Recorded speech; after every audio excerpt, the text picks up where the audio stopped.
Yes yes Manoj കൂടി ചേരുന്നുണ്ട്. മനോജ്, ഇന്ന് ഏറെ പ്രതീക്ഷയോട് കൂടിയാണ് ദുരിതാശ്വാസ ക്യാമ്പുകളിലടക്കം കഴിയുന്നവർ ഇന്നത്തെ ദിവസത്തെ നോക്കിക്കാണുന്നത്. കാരണം പ്രധാന സേവകൻ ഇന്ന് അവിടേക്ക് വരികയാണ്. അദ്ദേഹം ഈ ദുരന്ത ഭൂമി സന്ദർശിക്കും. അതോടൊപ്പം തന്നെ വളരെ പ്രധാനപ്പെട്ട ഒന്ന്, ഇന്ന് പ്രത്യേക അവലോകന യോഗവും കൂടി നടക്കുമെന്ന് മനസ്സിലാക്കാൻ സാധിക്കുന്നുണ്ട്. അവിടെ നിന്ന് ലഭിക്കുന്ന ഏറ്റവും പുതിയ അപ്ഡേറ്റുകൾ എന്തൊക്കെയാണ്?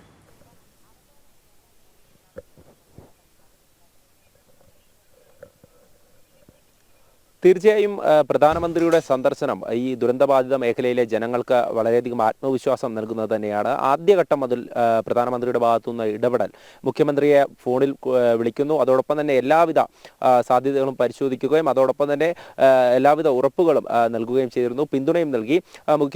മുഖ്യമന്ത്രിയുമായി സഹകരിച്ചുകൊണ്ട്, അതായത് സംസ്ഥാന സർക്കാരുമായി സഹകരിച്ചുകൊണ്ട് കേന്ദ്രസേനയെ അടക്കം വിന്യസിച്ചുകൊണ്ട് നടത്തിയിട്ടുള്ള രക്ഷാപ്രവർത്തനം, അതൊക്കെ തന്നെ വലിയ തരത്തിൽ ഇവിടെയുള്ള മറ്റ് സേനകൾക്കും സഹായകരമായി. അതോടൊപ്പം തന്നെ പ്രധാനമന്ത്രി ഇന്ന് ഇവിടേക്ക് എത്തുമ്പോൾ വളരെയധികം പ്രതീക്ഷയോടെ തന്നെയാണ് ജനങ്ങളൊക്കെ ഉറ്റുനോക്കുന്നത്. കാരണം ഈ ഒരു മേഖലയെ സംബന്ധിച്ചിടത്തോളം നിരവധി ജനങ്ങളാണ് ഇത്തരത്തിൽ ജീവൻ പൊലിഞ്ഞതും അതുപോലെ തന്നെ ജീവിതവും ഒക്കെ നഷ്ടപ്പെട്ടു നിൽക്കുന്നത്. അവർക്കൊരു സാന്ത്വനമായാണ് പ്രധാനമന്ത്രി ഇവിടേക്ക് നേരിട്ടെത്തുന്നത്.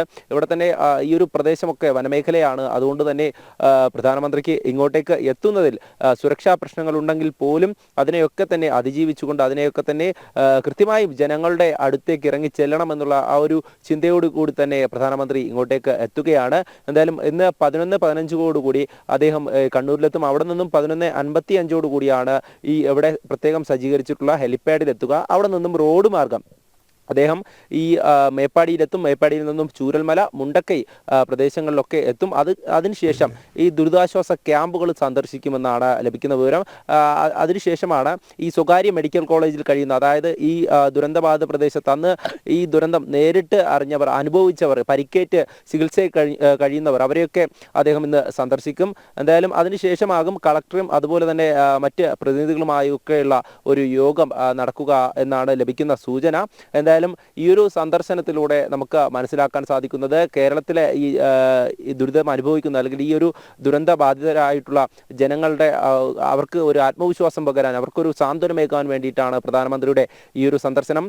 പ്രധാനമന്ത്രി കണ്ണൂരിൽ നിന്ന് വരുന്ന ആ ഒരു വഴിയിൽ തന്നെ ഹെലികോപ്റ്ററിൽ, അതായത് വ്യോമ നിരീക്ഷണം നടത്തുമെന്നാണ് നമുക്ക് ലഭിച്ചിരിക്കുന്ന വിവരം.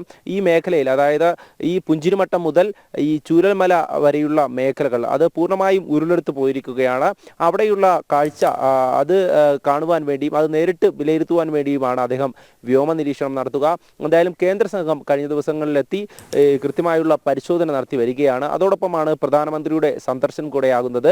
സംസ്ഥാന സർക്കാരും വലിയ തരത്തിലുള്ള ആത്മവിശ്വാസം തന്നെയായിരിക്കും പ്രധാനമന്ത്രിയുടെ ഈ ഒരു സന്ദർശനം. മനോജ്, ദയവായി തുടരുക, തിരികെ എത്താം. ഇപ്പൊ മനോജ് സൂചിപ്പിച്ചത് സംസ്ഥാന സർക്കാരിന്റെ ആത്മവിശ്വാസവും പ്രതീക്ഷയുമാണ്.